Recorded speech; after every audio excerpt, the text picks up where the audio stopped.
what it is. It's your guy, Rhett, Butler, and this is that pretty left hook. Hey, yo, goddamn liver fool. Man, we back. I want to talk MMA. I've been talking boxing for a couple different episodes, but we talking MMA today. Mixed martial arts, UFC specifically. And we're going to talk about this Mike Jackson, Jake Shields scenario. Now, you're probably like, Rhett, what are you talking about right now? Well, if you have been under a rock in the MMA world, Mike Jackson's a UFC fighter, current, active, all of that. He's, I hate to get into the terminologies. We're going to get a little political here, folks. I don't want to say woke. I don't want to say, pro this, pro that. He's just a guy that calls it like he sees it when he feels like guys are being culturally disrespectful to his culture, and he identifies, I believe, as African American, black, whatever. Jake Shields, former champion in mixed martial arts, former UFC fighter. Guy's been around a long time. He rolls with Nick and Nate Diaz army, so to speak. You know what I'm saying? All those guys up in the Bay Area, that whole faction. You know what I'm saying? And I'm gonna keep it a stack with you. From me working in the UFC and working around all these MMA promoters, I've been around Jake Shields a few times. He might remember me, might not. I do not know Mike Jackson, but I remember being around Jake Shields. Always was a cool guy. But I'm gonna say this one thing, right? I never talk politics or culture in the fight game. Why? Because I'm here to get a check for the fight game. I'm not here to be a newscaster or any of that. I do this on this platform. So when I knew Jake Shields, or been around Jake Shields, I should say more accurately, I never knew him to be anything else than a fighter that's passionate about fighting. You go on his Twitter now, he's, again, I hate the labels because the labels characterize people that have multi-layered opinions. And if I tell you what Mike Jackson's calling him, it's characterizing Jake Shields the way Mike Jackson is, but it's not totally accurate, possibly to what Jake Shields is, same as with Mike Jackson based on what Jake Shields is calling Mike Jackson. But anyway, before I get into all of that, Jake Shields has been framed now more as a white nationalist. He's been called a Nazi, actually, and all this other shit by Mike Jackson. Now, why am I telling you all of this? Well, Mike Jackson, who's recovering from a facial surgery from a fight that I believe he lost. He was in the UFC Performance Institute, which is the UFC's big-ass, nice-ass gym in Vegas. Now, he's working out, doing his thing.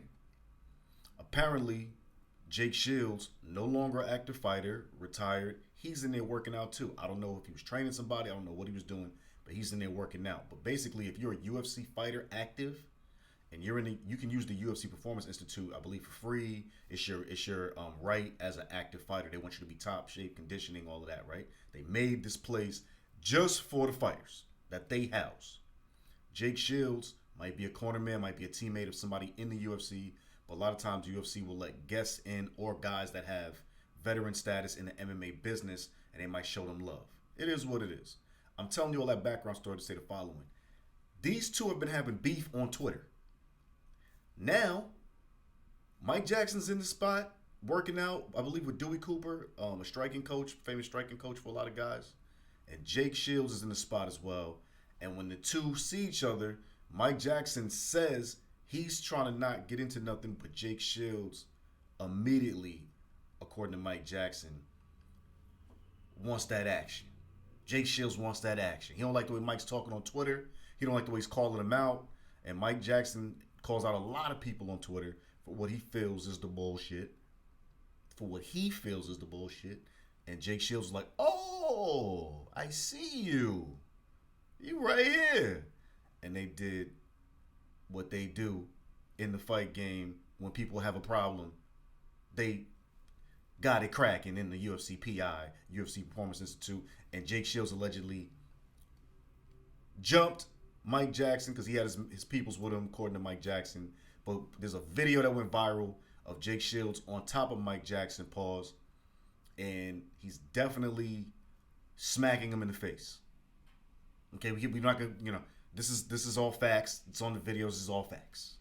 All right. So now, of course, things go down. People get touched. Pause Hey, again. yo.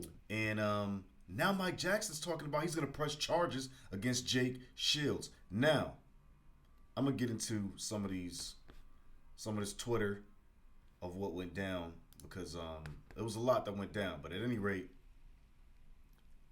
on let's see, like December 15th, 16th, I want to say December 16th, Jake Shields posted on his Twitter with the video of him touching on Mike Hey, Jackson. He yo. writes, finally ran into the bitch Mike Jackson. He quickly discovered the difference between calling people Nazis in person versus on Twitter. This racist is lucky so many people were there to save his pathetic racist ass. And then there's the video of guys trying to pull Jake Shields off of Mike Jackson. Mike Jackson followed up. Now I think this guy's a lawyer because his handle in his bio on Twitter it says Mike Jackson Esquire. Salute to you, man. I'm seeing a lot of doctors and lawyers. Y'all fighting now. This is crazy. You're getting a lot of money, man. Why y'all trying to hurt these teeth, man? That's a lot. Costs a lot for the porcelain veneers. Allegedly. Hey, yo. Mike Jackson goes, a Nazi just did a thing. At Jake Shields, AJJ. I think that stands for American Jiu-Jitsu. Is such a vile thug. All right. Mike Jackson continued. I'm sorry, Jake Shields said something about that. I just beat your racist ass and you begged for mercy. Let's meet up again? Question mark. Mike Jackson. I appreciate this thug for documenting his white fragility.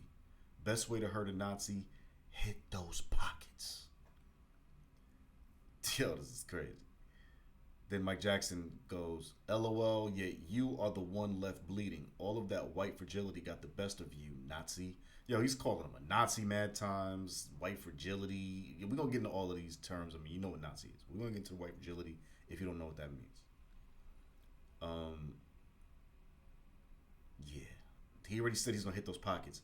Then Mike Jackson writes, LOL, this dude had the home team there. Thugs will be thugs.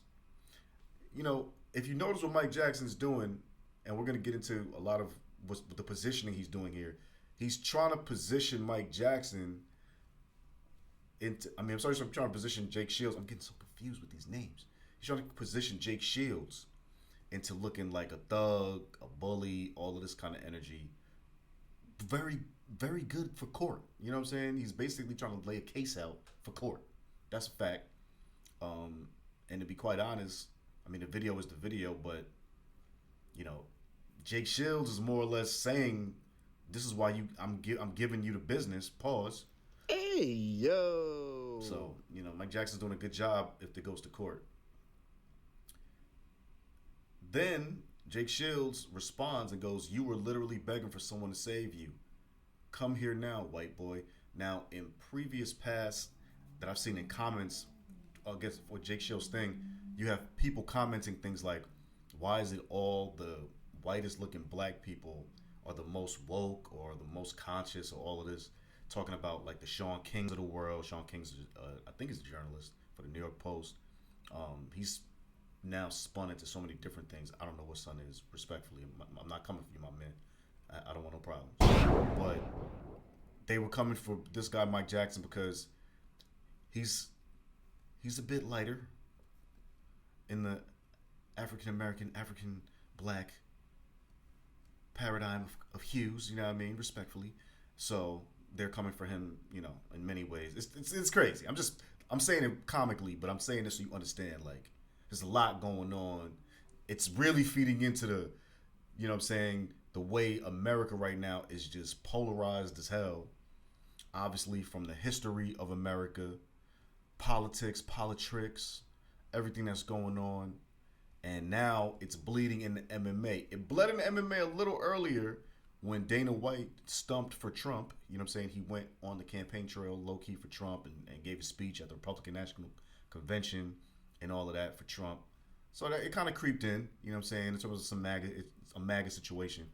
But now it's going past that because, you know, a lot of cats in MMA very opinionated, very educated, and a lot of these guys are now looking like conspiracy theorists on either side based on your vantage point. Respectfully, I'm not here to cause no judgment. All I'm doing right now is putting y'all on game. It's Up on Game Presents, as you know, bitch, and just presenting everybody's perspective, and then we're gonna get into what I'm talking about, right?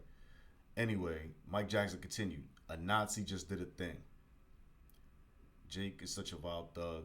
Then Jake is like, come to XS now. We will get a ref unless you're a coward.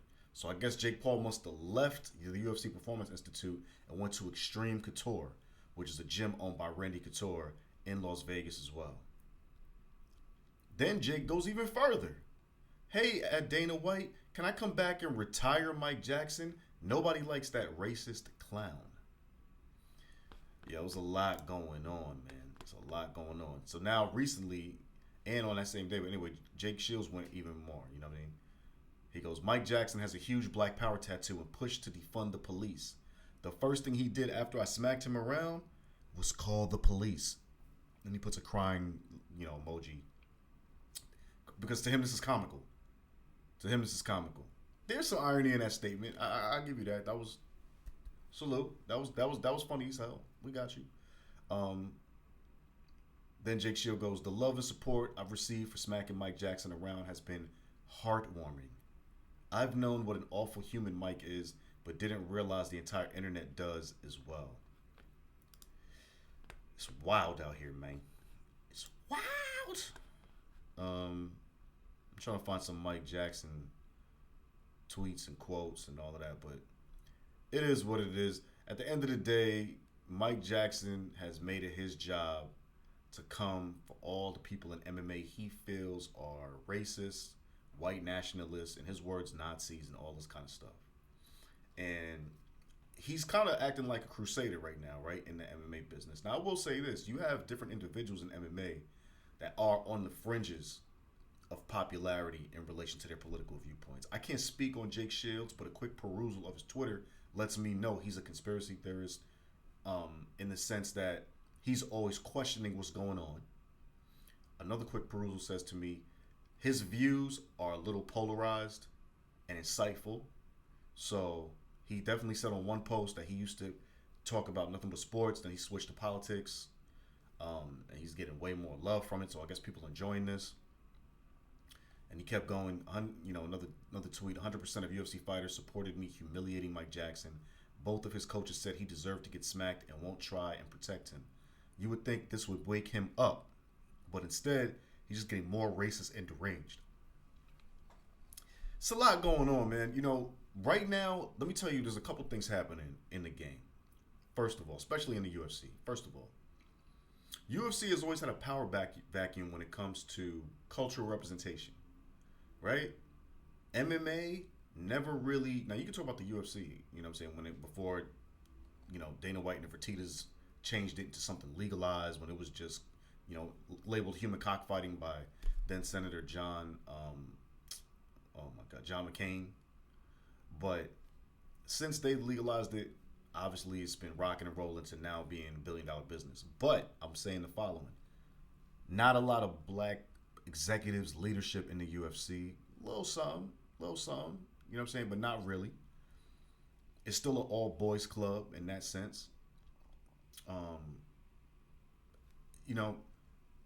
The audience typically, they felt, and I'm saying this from experience of working on the inside, they felt is more Midwest leaning, Canadian as well, definitely core white male, and then they consider everybody else kind of fringe extra, right? Then you have people that pop off, Kimbo, Rashad Evans, Quentin Rampage Jackson, DC, Daniel Cormier, all these others, and these guys kind of build another following of another culture. But the cultural infusion, where now you hear a lot of rap music on the promos and not just rock music or heavy metal, I should say, music, really kind of came from the convergence when Endeavor, aka formerly known as William Morris, bought them, and they just realized like the prevailing cultural soundtrack right now is rap music, so to speak. And I'm saying rap because hip hop's a culture, not a music genre.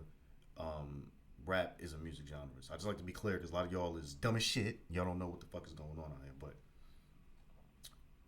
that's what's going on with that. That's why sometimes now you'll see the UFC with Nas underneath the the music of Nas underneath and other rap on the promos. But let's not get it twisted.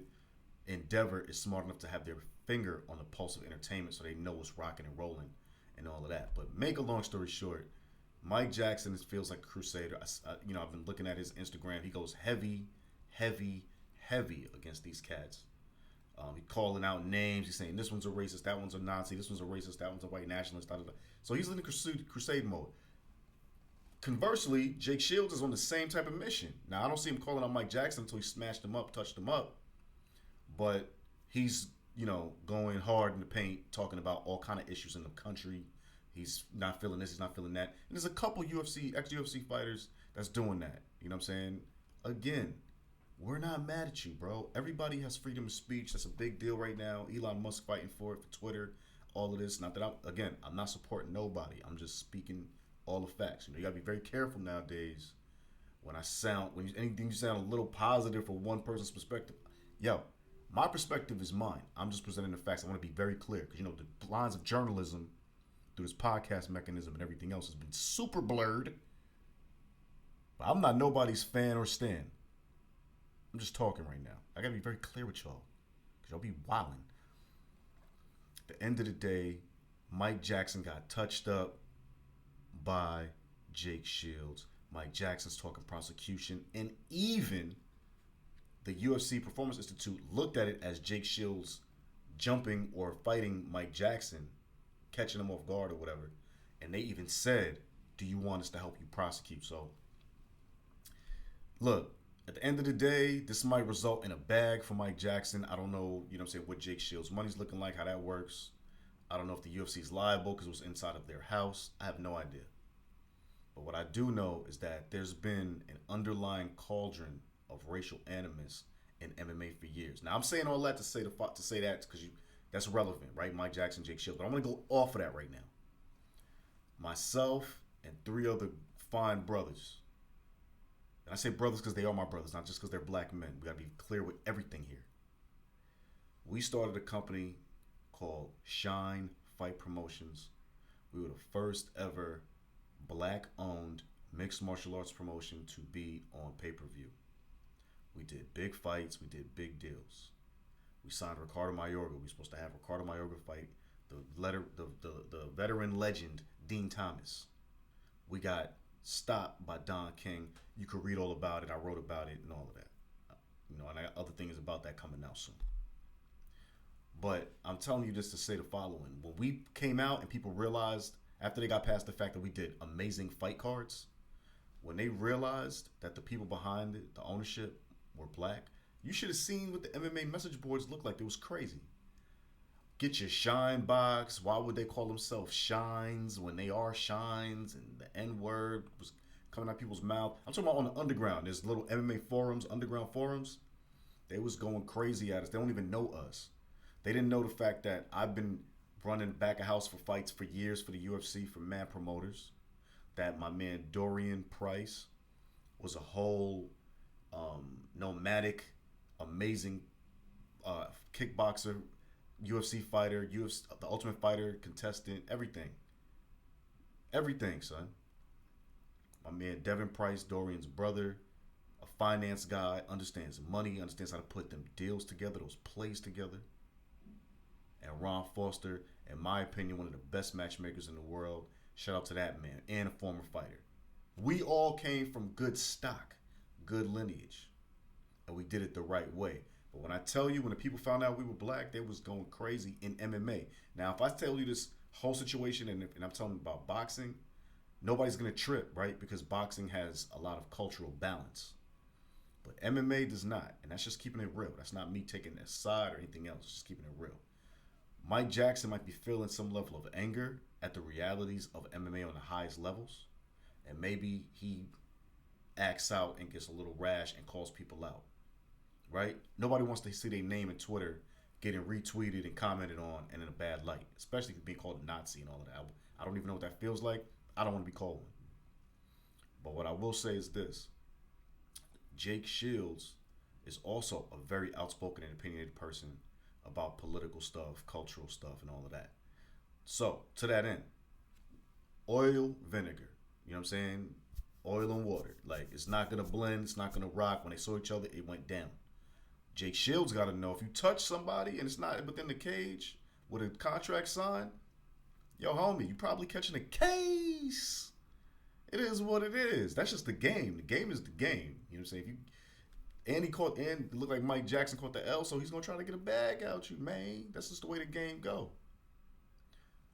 But MMA has a problem. It's been had a problem. You know, I don't really speak on it too much because, to be quite honest, I feel like I'm talking in a vacuum. You know, there's been things that happen in MMA behind the scenes that I don't like. You know, I'm not gonna get into all of that. I'm not gonna put people on Front Street and on blast. But I'll say one thing about Mike Jackson. Again, I think it's a little more sensationalized, his approach. But he's definitely shedding light on something that is not often discussed while we're getting into the fights alone. So, I say that to say, I'm going to keep watching how this turns out. You know, it's hella funny that if Mike Jackson did say defund the police and he's calling the police, that's mad funny, Jake Shields, Strong J, on the jokes. But Mike Jackson, regardless of his approach and his style, which might not be the most savory for most people, is definitely bringing up some realness, because me, as a person that has mad respect in the fight business and has done mad things, I'm not loud with mine, but I'm outside. I've definitely been through some level of the shenanigans and cultural misunderstanding and lack of representation. And I'm one of the, you know, for those who know me, I'm one of the guys you're going to probably see in the back of a fight running shit, looking right with a suit on. And people, a lot of times, whether it's my youthful look, thank you, mom and dad, skin glowing, or just the fact that, yeah, I'm of the culture, but I'm also very professional, are literally flabbergasted when they see me running things, and I'm always curious as to why. But I know why. It's all good. I'm not tripping, because I'm here to get the job done, and that's what I do for a living. Mike Jackson, I don't know you. I'm just understanding now your perspective on the game and the people in the game. But I hear you, bro, and I'm listening. Jake Shields, same thing. I've been around you in fights. Again, sure you don't remember me. Maybe you do. Don't really care. At the end of the day, I know your team. I know your peoples a lot better than you. And y'all seem like good people. However, listen, just like Kanye's learning and everybody else out here that's being a little polarizing with their takes on everything under the sun, most people are not going to feel you. You're ruffling a lot of feathers and you're opening up a lot of Pandora's boxes. I know that's the time we're in, the season we're in. Everybody got a phone, a camera, a mic, pause. But it's going to be, you know, not accepted by them all. And for Mike Jackson, you know, when you come at the boogeyman might show up at your damn gym and slap you on the face. Man, my name is Rhett Butler. This is that Pretty Left Hook. We on the Up On Game Presents Network, man. Shout out to the whole squad. Vito, Dustin, Cardo, Blanco, and of course the big homie and Hall of Famer Var Arrington. Salute, daddy. Yo, check me out everywhere at Pretty Left Hook Podcast on IG, at Pretty Left Hook on Twitter, at Rhett E. Butler on Insta and Twitter. Follow us, subscribe, like, Up On Game Presents Network, and of course, Pretty Left Hook. And man, you don't know what the fuck it is, but now you do. Pretty Left Hook in it. Peace.